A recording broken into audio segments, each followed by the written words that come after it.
G'day guys, my name's David Sloane and I'm the Chief Agronomist with Grow Guru. I live in a world beneath the soil, so we work with irrigators and farmers to help them put the right amount of water on at the right time. And really what we're doing is, well, you think about a seed, right? You take that seed and you add water, nutrients and sunlight, and you turn it into a crop that you sell, and really you turn that water and nutrients into money. But all that conversion happens in the root zone.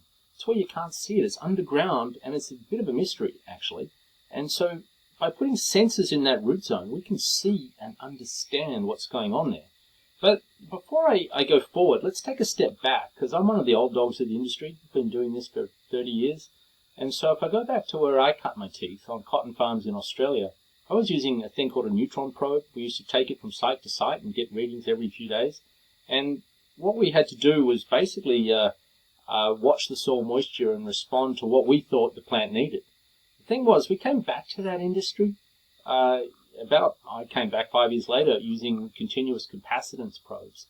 And what we were able to do then is just watch and learn. We could watch the plant drink, we could watch the roots grow. So by having sensors in the root zone, you can actually see that water go into the soil. You can see the plant take it up, you know where those roots are, and you can manage that whole process. It's pretty cool. But what we found out was we were massively over-irrigating those cotton crops. And so it wasn't lack of water that we were worried about, and that's what we could see. It was too much water that we couldn't see.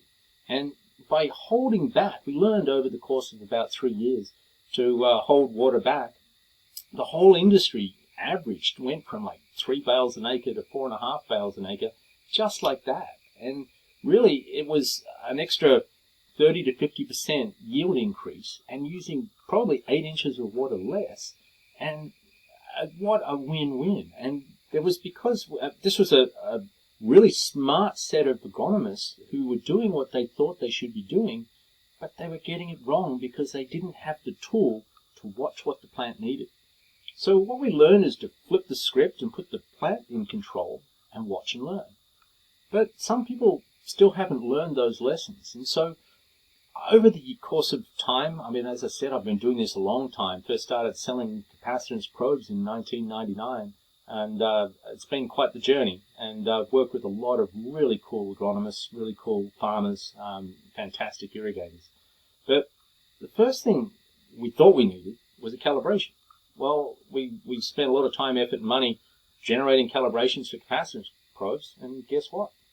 The first thing we learned is the data isn't in the numbers, it's in the shape of the curve. It's in watching that plant drink. It's in watching those roots grow and watching that water penetrate into the soil. So calibration wasn't required.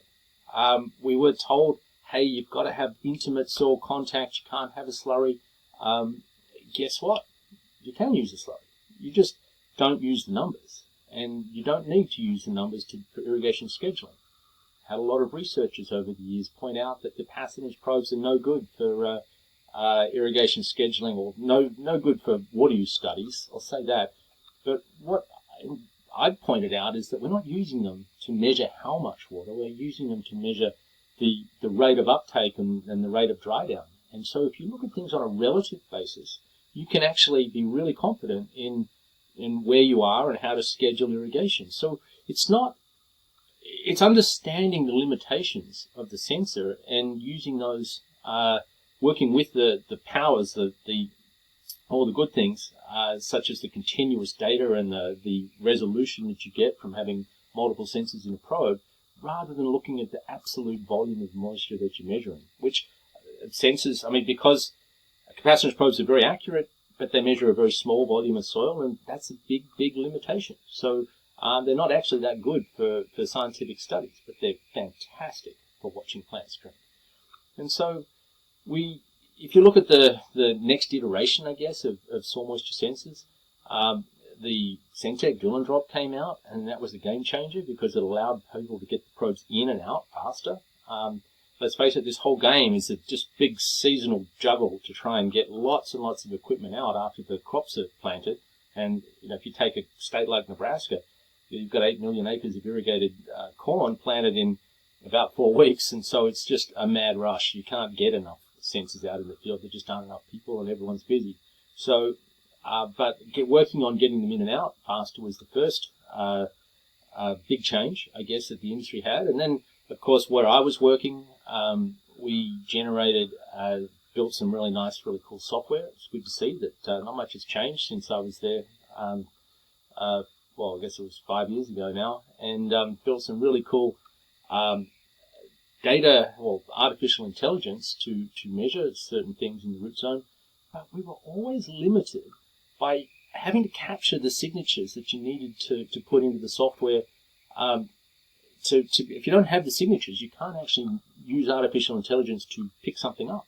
You've got to have the data to be able to determine the right set points and things like that. So fast forward to the next iteration of technology, which is why I joined Grow Guru, and that's the fact that we can now put probes out permanently under row crops. And so we can install them with telemetry that you basically farm over, have them in the ground for at least 5 years, and they'll just keep logging away day, night, summer, winter, every day of the year, for years and years and years. So now we can actually capture large data sets, and that's the really crucial thing. I got into it because the area I was working in southwest, or the southwest, I guess northern Texas, southwest Kansas, they really rely on winter moisture. In fact, they don't get the winter moisture, so they have to pre-irrigate. So understanding what's going on deep in the root zone is really critical for those guys. That's why I got into permanent sensors. There's a lot of other people look at it and go, hey, you know what, this installation merry-go-round, I'm stuck. I can't get any more probes out because I just don't have any more labor.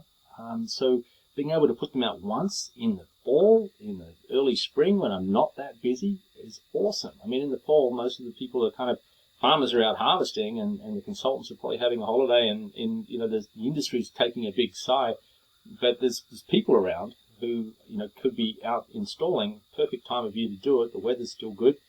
That's what we can do now. And so that's another really cool thing. And that's why some other people have picked it up, because they've looked at it and gone, wow, this is super scalable. I like the fact that I'm getting all the moisture between the seasons. But you know what we didn't know? We didn't know that data is so critical for making the software work. And it's taken me actually a couple of years to really work it out. And I'm the data guy. And so what the industry hasn't really worked out is that it runs on signatures. It's the data signatures that are the key thing, right? And so you don't use the numbers. You look at the shape of the graph. So if you haven't measured that, because let's face it, the crop's already up and growing by the time the probe goes in. It may be V3, it may be V4 or 5, and the crop's already using moisture. It's already off and running. And it takes me several iterations of wetting and drying and watching roots before I can even be confident of what's going on. And if I'm just establishing the probe and I'm running around trying to get all these other things done, I just don't have the time. I haven't collected the data to let the software do it, so now I'm the one that has to go in and use my brain to try and get the right set points. It becomes a very manual process. Whereas if the probe's been in the year before, and I've actually collected how wet the soil can be, not just at the top, but all the layers going down, I can actually see, am I back at that full point again?